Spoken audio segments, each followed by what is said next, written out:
Bueno, quería en esta tarde compartir con ustedes allí un pasaje conocido, pero que nos va a llevar a pensar en algunas cosas.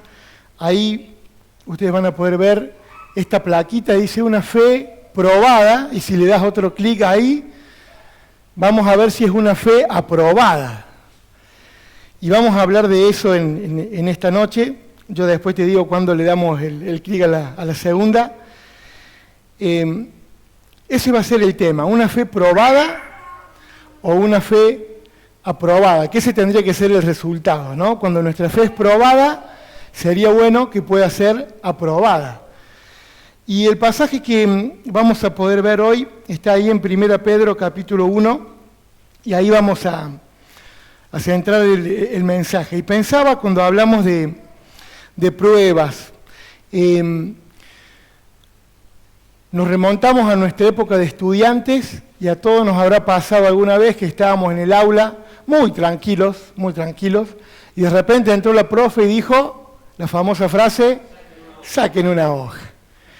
Y ahí nos quedamos así medios petrificados, así, ¿y ahora qué se viene con todo esto? Bueno, a la distancia parecen situaciones graciosas, pero en el momento, qué problemas que eran para nosotros, ¿no? Porque decíamos, si llego el 2, soy un genio. Y si tengo un 1, bueno, no había mucho por hacer, miedo, angustia, preocupación, dolor de estómago, cuántas cosas pasaban en ese momento. Obviamente, aparte de querer convencer a la profe de que nos dé otra chance y que no nos tome la prueba, ¿no? De por sí. Bueno, la prueba muchas veces es un examen, y ya lo vamos a ver. El pasaje de hoy nos habla de pruebas que tienen que ver con un examen, pero en realidad lo que se pone a prueba no es nuestro conocimiento, como en un examen de la escuela, sino que lo que se pone a prueba es verdaderamente lo que somos en Cristo. Muchas veces, y en el contexto que vamos a leer de 1 Pedro, vamos a ver que lo que es probado es justamente nuestra fe. A ver de qué está hecha nuestra fe. A ver si realmente nuestra fe es una fe que crece, es una fe genuina, es una fe que avanza, o es una fe que tambalea. Nuestra fe nos va a revelar nuestro carácter espiritual. La prueba de nuestra fe nos va a revelar nuestro carácter espiritual. Miren, vamos a leer el pasaje, un pasaje muy hermoso allí en 1 Pedro. Vamos a leer desde el versículo 1 para que podamos ponernos en contexto. Los pasajes claves que vamos a compartir son el 6 y el 7, que nos hablan específicamente de la prueba.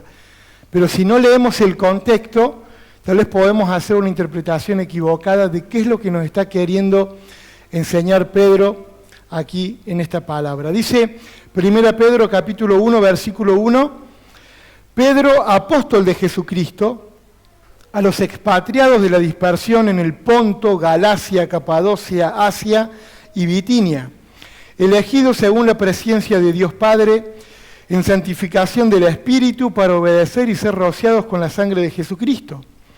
Gracia y paz os sean multiplicadas.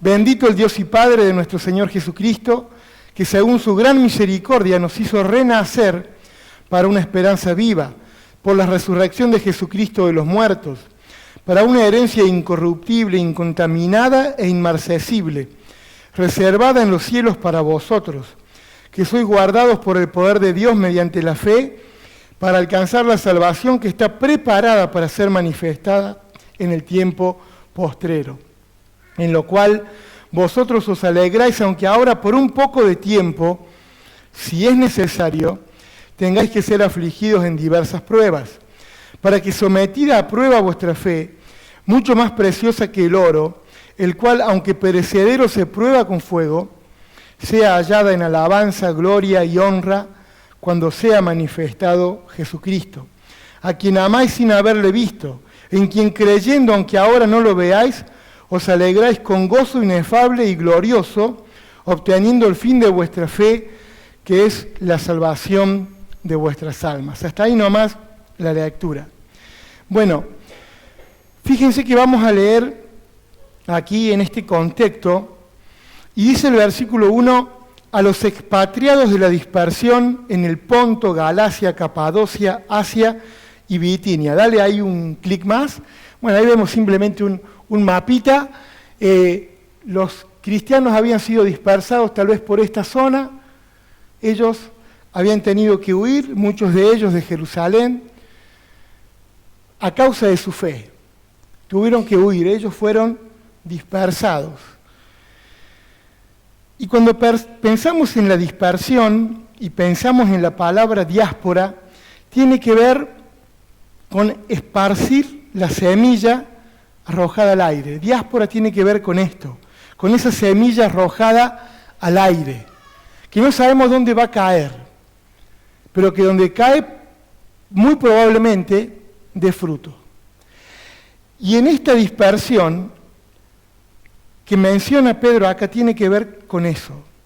Cuando hablamos de diáspora hablamos de expandir, y lo que Dios estaba haciendo en este tiempo, a través de la persecución de los cristianos, era justamente esparcir la semilla por otros lugares para permitir que el reino de Dios avance. En los motivos de oración se habló de esto, de que el reino de Dios pueda avanzar. Y muchas veces Dios va a usar la persecución para que el reino de Dios avance. Y fue muy común en los primeros años de la iglesia, donde ellos eran perseguidos y tenían que abandonar sus lugares, y la palabra de esa manera corría, la palabra de esa manera llegaba a otros lugares. Podemos pensar en un evento parecido, actual a este, pasó hace poquito en Afganistán. Con la llegada de los talibanes, muchos misioneros tuvieron que salir. Y muchos pusieron su vida en juego y en riesgo, porque si no salían en determinado plazo, los iban a matar. Y muchos misioneros tuvieron que dejar su obra ahí. Y tuvieron que salir con lágrimas. Ahora, seguramente Dios los está llevando también a otro lugar, para que la palabra siga corriendo y para que el Evangelio pueda seguir llegando a diferentes lugares. Fíjense que muchas veces lo que vemos como una tragedia, lo que vemos como algo que es una complicación al Evangelio, Dios lo termina usando para que su palabra siga corriendo y su reino siga avanzando. Y esto que les pasaba en los primeros años, allí a los creyentes, sigue pasando en la actualidad, de diferentes maneras, de diferentes formas. Esta carta fue escrita para animar y fortalecer a los cristianos que sufrían persecución. Fíjense que el nombre de Cristo o los cristianos en sí mismos, ellos no estaban prohibidos, pero sí eran muchas veces producto de persecución. Los cristianos eran considerados en la antigüedad, pensemos en los primeros 100 años, podemos extender el rango, considerados como una secta dentro del judaísmo. Entonces, para el Imperio Romano, los cristianos eran una secta que convivía con los judíos y era parte de la misma religión. Obviamente que esto ofendía a los judíos.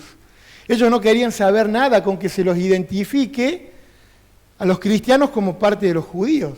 Y obviamente que los judíos tampoco querían ser identificados, ¿no es cierto? Los cristianos querían ser identificados con los judíos. Había una clara diferencia. Unos habían rechazado a Jesucristo y los otros lo habían aceptado. Y los judíos cristianos, los convertidos, seguramente marcaban la línea. Pero para el imperio era todo lo mismo. Era una cuestión tal vez de colores para ellos simplemente, ¿no? Ellos no estaban prohibidos, pero sí sufrían la persecución. Y fíjense que en aquellas épocas, años más, años menos, de cuando se escribe la carta de Pedro, allí reinaba, o era el emperador, ahí estaba Nerón. Ahí pasamos la otra plaquita, y va a pasar esto.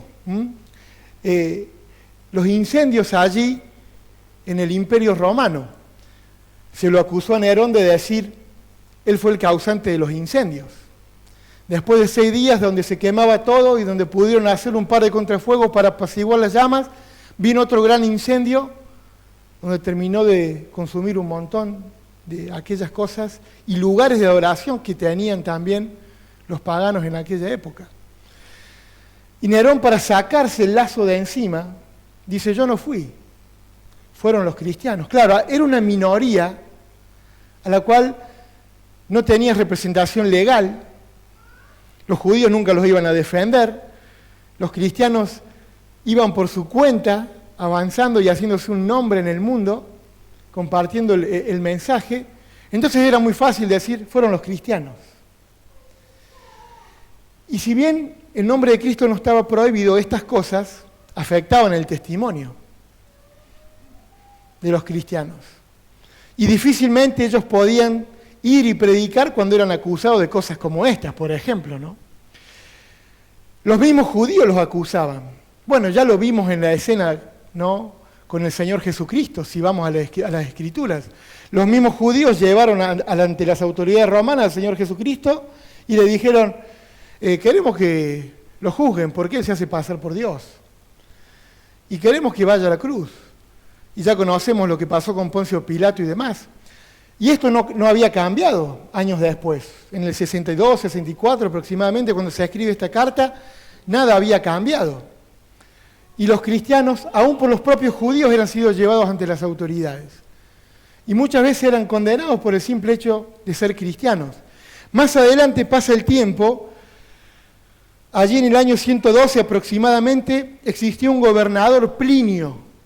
Allí en la zona de Bitinia, en la diapositiva que veíamos antes, un gobernador de Bitinia llamado Plinio era amigo personal del emperador Trajano. Y le va a pedir consejo de qué hacer con los cristianos, de cómo tratarlos. Y él en sus notas les escribe, traduciendo un poco a nuestro idioma: yo sé que los cristianos son buena gente. Yo sé que los cristianos, la verdad, que no tenemos nada que decir de ellos. Son gente respetuosa, cumple con la ley, cumple con sus obligaciones. La verdad que como ciudadanos son mejores que los nuestros. Pero me los traen a mí y los acusan de cosas que yo no puedo probar, dice Plinio. Y yo lo único que hago es preguntarles si son cristianos. Y cuando me dicen que sí, les pregunto de nuevo.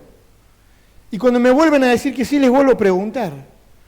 Y cuando ellos, a través de las repreguntas, siguen diciendo que son cristianos, los mando a ejecutar. Decime, Trajano, si hago bien o hago mal, le pregunta Plinio. Y Trajano le contesta: eso es lo que hay que hacer con los cristianos. Poneme la otra plaquita ahí, por favor.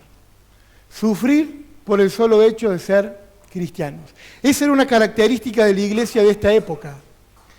Ellos tenían que sufrir y estaban expuestos a la muerte por el simple hecho de ser cristianos. Y esta carta está en este contexto. Y fíjense que el versículo 6 y 7 dice: ustedes, si es necesario, van a tener que ser afligidos en diversas pruebas, para que sometida a prueba vuestra fe, mucho más preciosa que el oro, sea hallada en alabanza, gloria y honra cuando sea manifestado Jesucristo. Y va a hablar de la prueba de la fe. Ahora, antes de entrar de lleno a considerar estos pasajes, quiero que pensemos en los pasajes previos y los posteriores. Este mensaje de los versículos 6 y 7 es un mensaje duro de recibir. Pedro les está diciendo: van a tener que pasar por esto. Ahora, este versículo 6 y 7 está soportado, contenido por pasajes de mucho ánimo y de mucha esperanza. Porque fíjense que dice el versículo 3: bendito el Dios y Padre de nuestro Señor Jesucristo, que según su gran misericordia nos hizo renacer para una esperanza viva, por la resurrección de Jesucristo de los muertos. Y fíjense que ahí nos habla de que hemos renacido nosotros. Podemos pensar en Juan capítulo 3, allí el Señor Jesús y Nicodemo. Nicodemo, es necesario que nazcas de nuevo. ¿Cómo voy a hacer para entrar en la panza de mi madre otra vez?, preguntó Nicodemo. No estás entendiendo, Nicodemo, tenés que nacer espiritualmente. Ese es el nacer de nuevo. Y a nosotros nos dice este pasaje que hemos renacido de nuevo y hemos renacido para una esperanza viva. Y la esperanza viva es justamente una esperanza viva por la resurrección de Jesucristo de los muertos. Podemos pensar allí en 1 Corintios 15, 17, 20, cuando el mismo apóstol Pablo dice: si Cristo nos resucitó, somos los más dignos de lástima. Pero sabemos que Cristo ha resucitado. Y esa es nuestra esperanza, y eso es lo que nos sostiene. Y esta es la esperanza viva que también tenemos nosotros. Y es la esperanza viva a la cual Pedro les hacía mención a los perseguidos, a los expatriados, a estos judíos cristianos y también gentiles, que habían tenido que salir de Jerusalén y seguramente de otros lugares a causa del nombre de Cristo. Les dice: hemos renacido para una esperanza viva, para una herencia que tiene un par de características muy buenas. Una herencia incorruptible, una herencia incontaminada y una herencia inmarcesible. Bueno, ¿qué quiere decir esto? Una herencia incorruptible, que no se corroe, que no se agrieta, que no se deteriora. No hay forma de corromperla, a prueba de muerte. La muerte todo lo echa a perder. Bueno, esta herencia incorruptible no es alcanzada por la muerte. La muerte no va a alcanzar nunca a esta herencia. Incontaminada, ninguna mancha puede dañarla, absolutamente pura, absolutamente pura. Una herencia en perfecta condición que el pecado no puede alcanzar. El pecado no va a poder entrometerse allí en esta herencia que tenemos. Esta herencia incontaminada, esta herencia inmarcesible, que no puede sufrir variación de valor, de gloria o de belleza. Estaremos en la eternidad con Cristo y nada va a cambiar de lo valioso, de lo bello, de la gloria que va a tener ese lugar con el cual vamos a estar con el Señor para siempre. A prueba de tiempo, inmarcesible, no va a cambiar. No hay manera, no hay forma de que cambie. Y Pedro los alentaba con estas palabras. Ustedes tienen esta herencia reservada en los cielos para ustedes. Allí ese lugarcito en los cielos, esa herencia tiene nombre y apellido y nada lo puede quitar y nada lo puede cambiar. Reservamos una mesa en un restaurante y vamos, ahí está lleno de gente, pero ahí está la mesita, esperándonos. Mucho más que una mesita nos espera. La herencia, el lugar, nuestro nombre está escrito allí y tenemos lugar. Está reservada para nosotros. Un día llegaremos. Ellos, a los cuales se escribía la carta, ya gozan de esa herencia. Encontraron su lugarcito, su nombre allí, pasaron los años, del 62, 64 al 2021, miren si pasó tiempo, ellos ya gozan allí en la presencia del Señor. Y esta palabra nos alienta también a nosotros. Y fíjense que va a decir un poquito más. Dice el versículo 5, esta herencia está reservada en los cielos, dice el 4, y el 5 dice: para ustedes que son guardados por el poder de Dios mediante la fe para alcanzar la salvación, que está preparada para ser manifestada en el tiempo postrero. Un día llegará el tiempo, se consumarán los tiempos donde todos disfrutaremos la salvación. Y vamos a disfrutar por la eternidad de esa salvación y de ese lugar por la eternidad. Llegará ese día. Ya somos salvos. Ya de hecho disfrutamos de eternidad. Ahora, en la presencia del Señor, llegará un día donde todo será consumado y donde la obra y el plan de Dios se cumplirá. Y de los que nos precedieron y de los que quedemos, el Señor viene en este tiempo. Ninguno habrá que se pierda la posibilidad de recibir esa herencia en el Señor Jesucristo.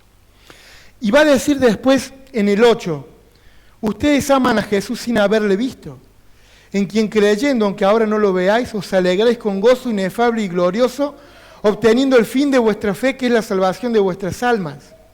Fíjense, estos primeros versículos, y después el 8 y el 9, hablan de que nosotros amamos a Jesús sin haberle visto, y de Él esperamos la salvación de nuestras almas. Por supuesto que sí. Y dice, ustedes aman a Jesús y no lo han visto. Y esto nos lleva a pensar en el encuentro del Señor Jesús con Tomás, allí en Juan 20, 29. Tomás, creíste porque me viste. Pero bienaventurados los que no vieron y creyeron. Y ahí estamos nosotros. Bienaventurados los que no vieron y creyeron. Y fíjense cómo este pasaje, estos versículos 6 y 7, están contenidos en palabras de ánimo, de aliento, de esperanza, pensando en lo que vendrá, pensando en que amamos a Jesús y no le hemos visto, pero tenemos esta esperanza de gloria, de que un día le vamos a ver y vamos a estar con el Señor. Y Él los quería alentar. Y les decía, van a pasar por pruebas, van a pasar por dificultades, los van a perseguir, de hecho los están persiguiendo. Pero piensen en lo que vendrá. Piensen en lo que les espera. Que estas palabras les animen. Y fíjense que el versículo 6 dice, en lo cual ustedes se alegran ahora, pensando en la salvación, pensando en la eternidad, pensando en la herencia. Ustedes se alegran en estas cosas. Aunque por un poco de tiempo, si es necesario, tengan que ser afligidos por diversas pruebas. Y acá podemos tener dos miradas. Acá podemos tener dos perspectivas, tal vez, de esto, ¿no? Podríamos decir, veníamos bien, estamos pensando en la salvación, estamos pensando en lo que vamos a recibir, pero, y siempre hay un pero, van a venir pruebas y van a venir dificultades. Y podríamos decir, bueno, nos alegramos en esto, pero van a venir pruebas. Y es como un poquito el ejemplo del vaso medio lleno, medio vacío. ¿Cómo lo vemos? Porque también podríamos interpretar este mismo pasaje de la otra forma. Sabemos que van a venir pruebas, sabemos que van a venir aflicciones, ¿sí? Pero nos alegramos por lo que va a venir. Nos alegramos por lo que va a venir. Entonces, puedo pensar en estas cosas que voy a tener un día y afligirme por todo lo que tengo que pasar. O puedo cambiar la mirada y decir, a pesar de toda la aflicción que tengo que pasar, me alegro porque un día voy a disfrutar de todo aquello. A veces la mirada de las situaciones, de las cosas que nos pasan, ese cambio de perspectiva también nos ayuda a mirar las cosas de una manera diferente. El concepto sigue siendo el mismo. La aflicción va a estar presente. Ahora, ¿me voy a alegrar en la aflicción? Porque sé lo que vendrá después, con lo que me voy a alegrar. Espero que pueda ser así. Dios quiera que pueda ser así en nuestras vidas. Si nos metemos de lleno ahí en estos dos pasajes, dice versículo 6 que por un poco de tiempo, si es necesario, ustedes van a tener que ser afligidos por diversas pruebas. Y yo quiero hacer una aclaración acá de qué estamos hablando en este contexto cuando hablamos de pruebas. Era necesario leer el contexto del pasaje porque tiene que ver, como dije al principio, que la fe está siendo puesta a prueba a causa del nombre de Cristo. Por Cristo y para Cristo es la prueba. No tiene que ver la prueba acá con situaciones personales. No tiene que ver con que yo perdí mi trabajo. No tiene que ver con que me entraron a mi casa. No tiene que ver con que estoy pasando una enfermedad. No tengo que ver con que me salió un juicio en mi contra. No estamos hablando de este tipo de pruebas, al menos en este contexto de 1 Pedro, sino que estamos hablando de las pruebas que nos van a mostrar a nosotros verdaderamente si estamos dispuestos a defender y a luchar por la fe que decimos tener. Este es el contexto de la prueba. ¿Se entiende? Pasamos por pruebas, por otras dificultades, por otras aflicciones. Este contexto nos lleva a ponernos de frente a nuestra realidad y decir, ¿cómo está tu fe? Si estás dispuesto a sufrir por Cristo, si estás dispuesto a defender la fe que decís tener y que decís creer. Y en ese contexto le está hablando Pedro a los hermanos aquí dispersos a causa del Evangelio. Y fíjense que acá encontramos algunas situaciones. Miren, cuando el pueblo de Dios atraviesa pruebas, descubre qué clase de fe realmente posee. ¿Mm? Las pruebas desarrollan la fe y el carácter cristiano. Las pruebas desarrollan la fe y el carácter cristiano. Hay una frase que dice que la prueba es una herramienta de gracia, una herramienta en manos de Dios para predicar a otros de Cristo. Fíjense que muchas veces cuando nuestra fe es comprometida, es cuando más estamos dispuestos a compartir y a defenderla. Cuando muchas veces estamos en la comodidad, parece que no fuera necesario. Pero cuando nuestra fe es desafiada, muchas veces estamos más dispuestos a compartir y a defenderla y que otros conozcan lo que creemos. O al menos eso debería pasarnos. Pero muchas veces pasa de esta manera. La prueba es una herramienta de gracia, una herramienta en manos de Dios para predicar a otros de Cristo. Y fíjense versículo 6 que dice,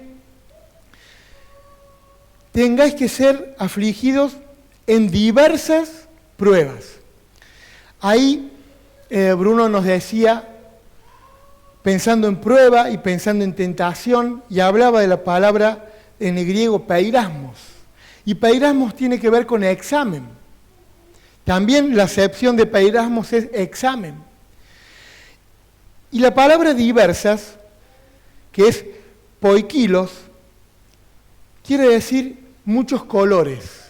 Entonces podríamos decir que nosotros vamos a ser afligidos en exámenes de muchos colores. Una variedad de exámenes, diversas pruebas, una variedad de exámenes de muchos colores. Fíjense, pensando en estas palabras, nada es casualidad. Aquellos que levantan la bandera de la diversidad sexual, tiene una bandera de muchos colores. Tiene que ver con la palabra diversidad, en su original en el griego, seguramente, allí de muchos colores. Y se defiende la diversidad y ahí está la bandera.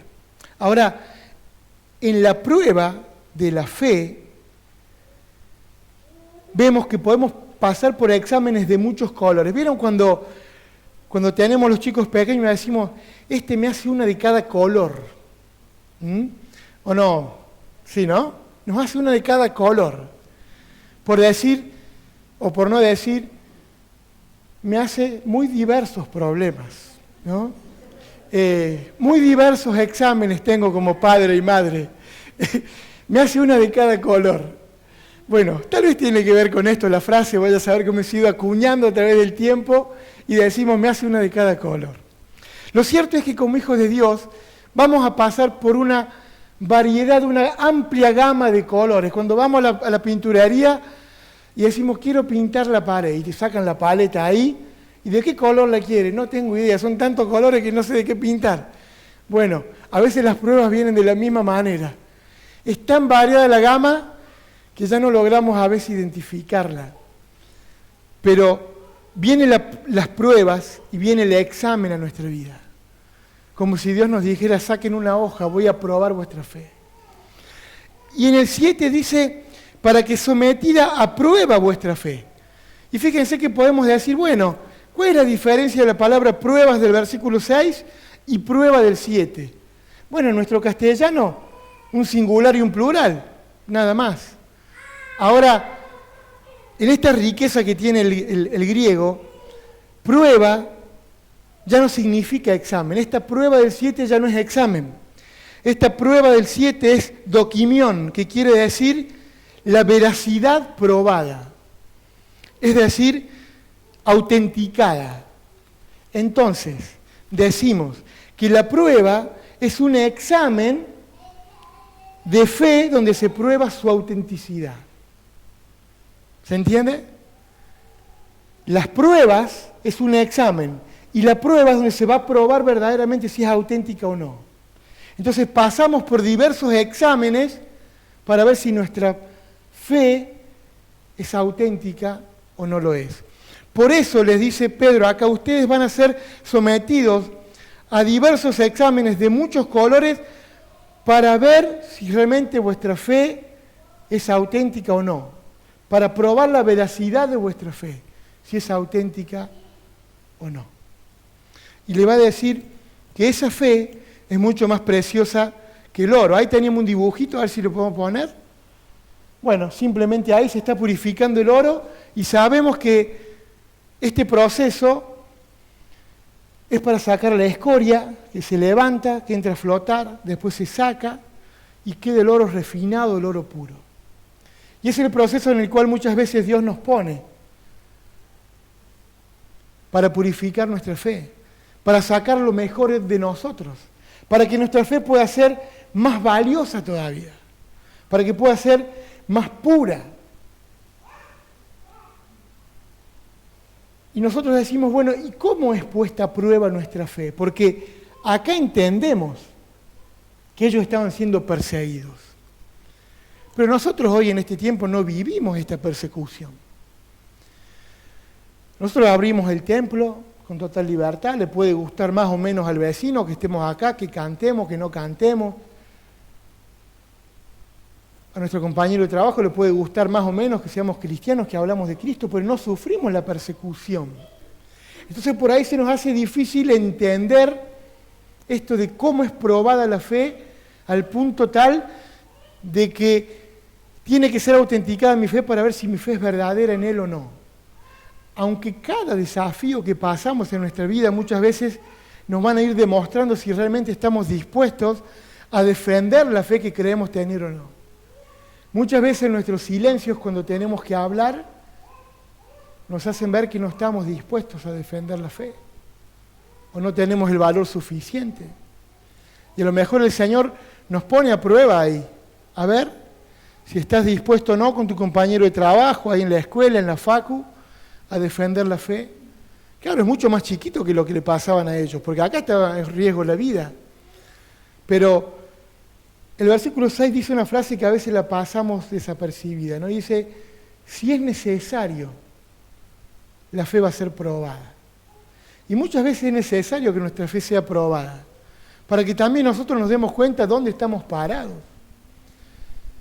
Y para saber si realmente estamos dispuestos a defender el nombre de Cristo o no. Y todo el libro acá de Primera Pedro nos va a llevar a que pensemos de que verdaderamente Él les está exhortando a que tienen que defender el nombre de Cristo. ¿Y saben qué? Nosotros nos tenemos que preparar para defender el nombre de Cristo. Entiendo que empezamos a vivir un tiempo como hijos de Dios, donde con el correr de los años no nos va a ser tan fácil ser cristianos, que proclamen el nombre de Cristo. Años atrás teníamos una sociedad que si bien no compartía los valores cristianos, valoraba mucho los valores cristianos. Aunque no eran cristianos, el matrimonio era valorado. Un divorcio era mal visto. Un hombre y una mujer que vivían juntos en concubinato era mala palabra. No compartían la fe, pero socialmente era mal visto.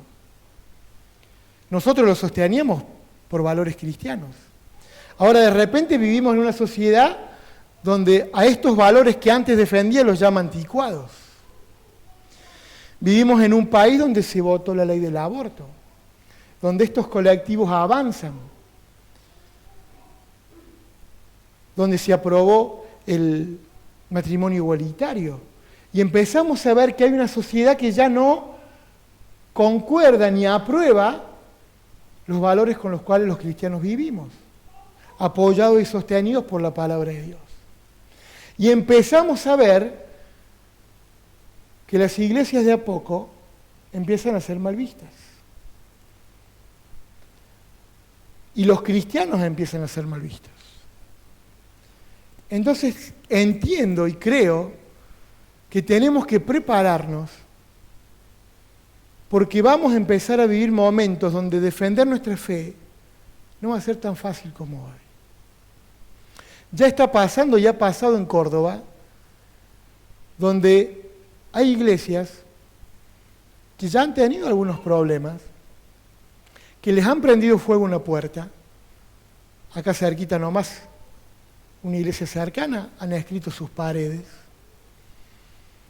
y empezamos a ver que hay pequeños signos donde nosotros como cristianos tenemos que estar alertos, Porque tal vez estos tiempos de Pedro, no sé si en esa medida, no sé si vamos a llegar a esa persecución, pero donde vamos a tener que defender el nombre de Cristo y defender nuestra fe, esos tiempos van a llegar. Y vamos a tener que estar preparados. Y vamos a empezar a pasar prueba por nuestra fe.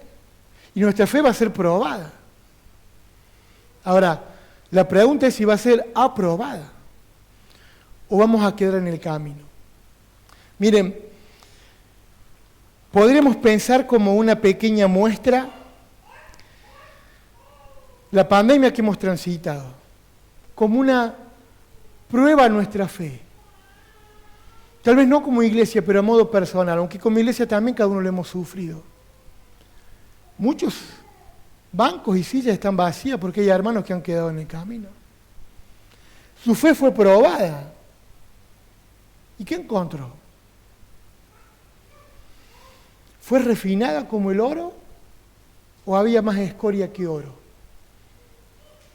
Y muchos han quedado en el camino. Y no hubo una persecución al nombre de Cristo, hubo una pandemia. Entonces tenemos que estar alertos, porque nuestra fe va a ser probada, muy probablemente de diferentes maneras, de diferentes formas. ¿Y saben qué? Aquí en el concepto de Pedro, las pruebas tienen que ver con el padecimiento a causa de Cristo, por la proclamación del Evangelio, por la vida santa y la piedad, por personas y vidas que están dispuestos y comprometidos con Cristo y a defender los valores del Señor. Miren, algunos pasajes ahí nomás cerquita en 1 Pedro 3, 14. Fíjense lo que va a decir ahí Pedro. 3:14 ahí de 1 Pedro. Mas también si alguna cosa padecéis por causa de la justicia, bienaventurados sois. Pero por causa de la justicia, por causa del nombre de Cristo, felices, dichosos. Podemos pensar allí en Mateo, felices, dichosos cuando los vituperen por el nombre de Cristo, por mi causa, por mi nombre. Otro pasaje allí en 1 Pedro 4, versículo 13, fíjense que dice, si no gozaos, gócense por cuanto son participantes de los padecimientos de Cristo, para que también en la revelación de su gloria se gocen con gran alegría. Dice, gócense porque son participantes de los padecimientos de Cristo. Alégrense, gócense cuando les toquen estas cosas. Dice el versículo 14, si son vituperados por el nombre de Cristo, son bienaventurados, porque el glorioso Espíritu de Dios reposa sobre ustedes. Ciertamente de parte de ellos Él es blasfemado, pero por vosotros es glorificado. Versículo 16, pero si alguno padece como cristiano, no se avergüence, sino glorifique a Dios por ello. De modo que los que padecen según la voluntad de Dios, encomienden sus almas al fiel Creador y hagan el bien, dice el versículo 19. Fíjense cómo exhorta permanentemente Pedro a que si hay un motivo digno de sufrir, que sea por la causa de Cristo. Que si nuestra fe va a ser probada, que pueda encontrar en nosotros hijos suyos que sean aprobados. Miren, la prueba, como Pedro la plantea acá, esta prueba que es pasada por fuego y es probada como el oro, va a producir en nosotros y va a revelar en nosotros tres cosas. Poneme ahí la última, por favor. Va a probar nuestro corazón, va a revelar nuestra convicción y va a revelar nuestro compromiso. La prueba de nuestra fe va a revelar estas tres cosas. Nuestro corazón, ¿cómo es que va a revelar nuestro corazón? La pregunta es, ¿me ha cautivado Dios? ¿Ha ganado mi corazón al punto tal de estar dispuesto a sufrir por Él? Muchas veces nos hemos enrolado en causas que queríamos defender que después nos hemos dado cuenta que no valían la pena, ¿no? Pero realmente Dios conquistó nuestro corazón al punto tal de que estemos dispuestos a defender su nombre. Pensemos en el tiempo que nos rodea, no nos vayamos tan hacia el futuro, porque a lo mejor, si bien entiendo que puede ser cosas que ocurran, el Señor puede venir antes y nos puede librar de ese tiempo. En lo que me pasa todos los días, para hacerlo más práctico y más presente, estoy dispuesto a defender el nombre de Cristo. Ganó mi corazón el Señor de tal forma que estoy dispuesto a defender su nombre, a dar cuenta de mi fe, aunque todos me miren mal. Ha ganado el Señor mi corazón de tal manera que yo estoy dispuesto a defender su nombre. La prueba revela la convicción. Estoy convencido de mi fe, de lo que significa ser un hijo de Dios, de los desafíos que presenta o que trae a mi vida ser hijo de Dios. Es el camino que quiero seguir a pesar de las dificultades, porque muchas veces nos hemos encontrado con que está bueno ser cristianos por todos los beneficios que tengo. Pero cuando empezamos a hablar de las obligaciones ya no me gustan tanto. Y muchas veces hemos abrazado la fe porque he recibido tanto, pero también para que el reino de Dios avance tenemos que estar dispuestos a dar tanto como hemos recibido, para que otros reciban lo que nosotros hemos recibido. Así como otros nos lo compartieron y nos lo dieron, necesitamos de la misma manera tener muchas veces la valentía y el coraje de proclamar el nombre de Cristo para que otros le conozcan. Entonces tengo la convicción de decir, quiero caminar el camino de la fe, no solo por lo que he recibido, sino porque entiendo que vale la pena para mi vida y para la vida de otros que necesitan conocer a Jesucristo. Porque vale la pena. Tengo esa convicción en mi vida. Y la última, el compromiso. La prueba aquí de nuestra fe revela el compromiso que yo tengo con Dios. ¿Cuál es el compromiso que he firmado con Dios? ¿Hasta dónde llega? ¿Cuál es el límite? ¿Como un contrato de alquiler, 2 años, 3 años? Me comprometo con vos, Señor, mientras las cosas vayan bien, ¿eh? Si las cosas van mal, rompemos papelucho y a otra cosa mariposa. O nuestro compromiso con el Señor es atemporal y acircunstancial, si me permiten la palabra. Señor, estoy comprometido hasta la muerte. Está difícil la frase. Pero estos cristianos, a los cuales Pedro quería alentar, y el mismo Pedro después va a morir a causa de Roma, estaban dispuestos a ir hasta la muerte. Y estuvieron dispuestos a entregar su vida por la causa de Cristo. Y me pregunto si nuestro compromiso nos lleva a ese lugar. De que nuestra fe pueda ser probada de tal modo que pueda ser aprobada. La historia cuenta, y termino con esto, de los creyentes moravos. Ellos eran de Moravia, una comunidad de creyentes. Que ellos, con tal de ir y predicar el Evangelio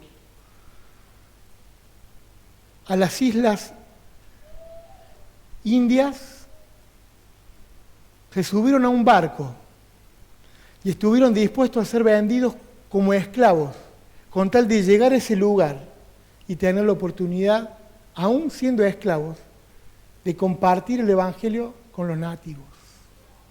El compromiso, los moravos, dejaron su libertad de lado, se subieron a un barco y dijeron, nosotros queremos ser vendidos como esclavos. Nadie entendía nada, seguramente.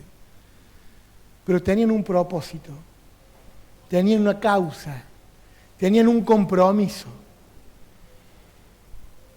de que la palabra del Señor siga corriendo. La fe sin duda fue puesta a prueba y sin duda fueron aprobados, porque estuvieron dispuestos, porque la prueba reveló el corazón, reveló la convicción y reveló el compromiso. Y en las 3 aprobaron. porque el Señor cautivó su corazón, los llenó de convicción y les dio un compromiso para toda la vida. Termina el pasaje diciendo, después que la fe es probada como el oro, para que sea hallada en alabanza, en gloria y en honra, cuando sea manifestado Jesucristo. Cuando sea manifestado Jesucristo, nuestra fe será hallada, como dice 1 Pedro 1:7, en alabanza, en gloria y en honra. Que el Señor nos ayude para que pueda ser que sí. Que verdaderamente nuestra fe pueda ser hallada en alabanza, en gloria y en honra, y que su nombre pueda ser glorificado a través de nuestras vidas. Que el Señor nos ayude para que cuando nuestra fe es probada, como vemos en este tiempo con estos hermanos, sin duda que en muchos de ellos el resultado fue aprobados. Dios quiera que el nuestro, de la misma manera, pueda ser aprobado. ¿Oramos?